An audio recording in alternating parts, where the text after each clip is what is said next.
8 వారాల్లో 5 కేజీలు అయితే తగ్గానండి. సింపుల్‌గా తగ్గాను. 2 విషయాలను పాటించాను.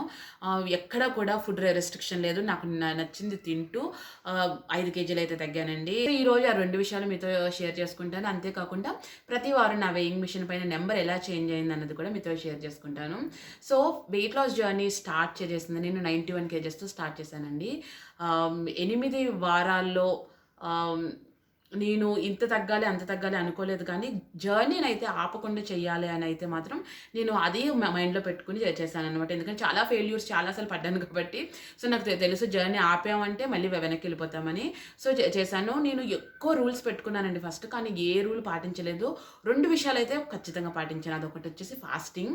సో, ఫాస్టింగ్ వచ్చేసి నేను ఇక్కడ 8 వారాల్ని 2 భాగాలుగా చేశాననమాట. అంటే మొదటి 4 వారాలు ఒక ప్లాన్‌తో చేశాను. రెండో 4 వారాలు ఒక ప్లాన్‌తో చేశాను. ఫస్ట్ 4 వీక్స్ ఏంటంటే ఫాస్టింగ్ పైన ఎక్కువ శ్రద్ధ పెట్టానండి. చాలా చాలా శ్రద్ధ పెట్టాను. అంటే minimum 16 hours to 18 hours fasting అంటే ఎవ్రీ సింగిల్ డే చేశాననమాట. కుదిరినప్పుడు 18 చేసేదాన్ని, లేకపోతే 16 చేసేదాన్ని. బాడీని మాత్రం ఇబ్బంది పెట్టలేదండి. బాడీకి ఈ రోజు వద్దంటే ఆ రోజు మానేసేదాన్ని. బట్ 16-18 అవర్స్ అయితే చేశాను. సో, ఆ టైంలో ఆ 4 వారాల్లో వాకింగ్ అనేది స్టార్ట్ చేశానండి. మినిమమ్ 500 అడుగులు అంతే. అంతకు మించి నేను నడవలేకపోయేదాన్ని. నాకు కాళ్ళు నొప్పులుగా ఉండేయన్నమాట. సో, 500 నుంచి 1000కి వచ్చాను. 1000 నుంచి 1500 అలా 500 పెంచుకుంటూ నేను వాకింగ్ అయితే స్టార్ట్ చేశాను. ఫస్ట్ వీక్‌లో వాకింగ్ పెద్ద పాత్ర ఏం లేదు.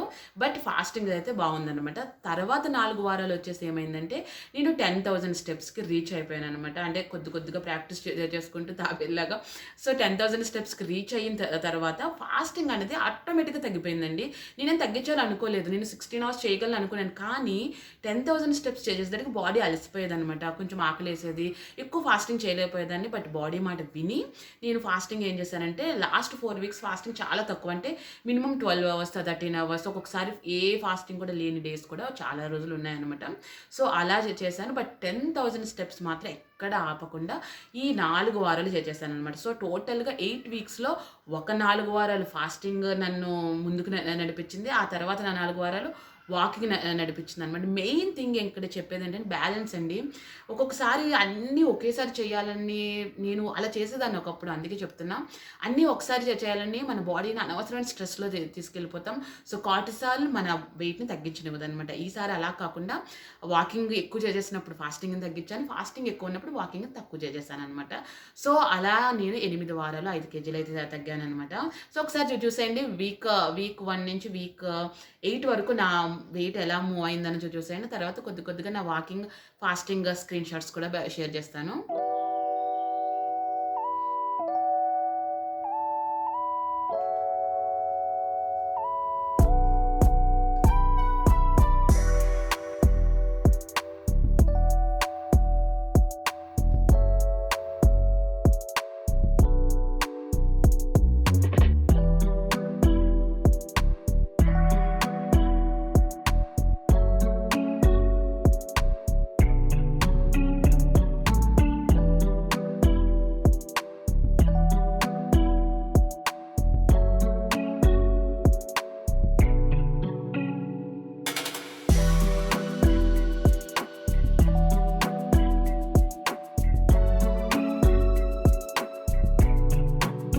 అదండి నా ఫస్ట్ 5 కేజెస్ అయితే. ఫస్ట్ 5 కేజెస్ ఎవరికైనా మెమరబుల్, ఎవరికైనా హ్యాపీ. ఎందుకంటే నెక్స్ట్ చేయబోయే వెయిట్ లాస్ జర్నీకి ముఖ్యంగా చెప్పాలంటే ఫ్యాట్ లాస్ జర్నీ అనాలి. ఎందుకంటే ఫస్ట్ 5 కేజెస్ మన వాటర్ వెయిటే అనుకుంటాను నేనైతే. తర్వాత జరిగేదంతా ఫ్యాట్ లాస్. అది మెయిన్ జర్నీ అనమాట. సో, నేను ఆ జర్నీని ఆ ప్లాన్ ఏంటి అనేది నేను రేపు పోస్ట్ చేస్తాను. లాంగ్ జర్నీ ప్లాన్ చేద్దామండి. చక్కగా ఒక్క దెబ్బకి 25 కేజీలు తగ్గేంత లాంగ్ జర్నీ అయితే ప్లాన్ చేద్దాం. సో, ఆ ప్లాన్ వచ్చేసి రేపు షేర్ చేసుకుంటాను. ఈ వీడియో కనుక మీకు నచ్చితే లైక్ చేయండి. మీ ఫ్రెండ్స్‌తో షేర్ చేయండి. అండ్ నా కంటెంట్ నచ్చి నేను రియల్ జర్నీ చేయబోతున్నాను. రియల్ జర్నీనే ఇది అని మీకు అనిపిస్తే తప్పకుండా నాకు సపోర్ట్ చేసి మన ఛానల్‌ని సబ్స్క్రైబ్ చేసుకోండి. Thank you so much for watching guys. Bye.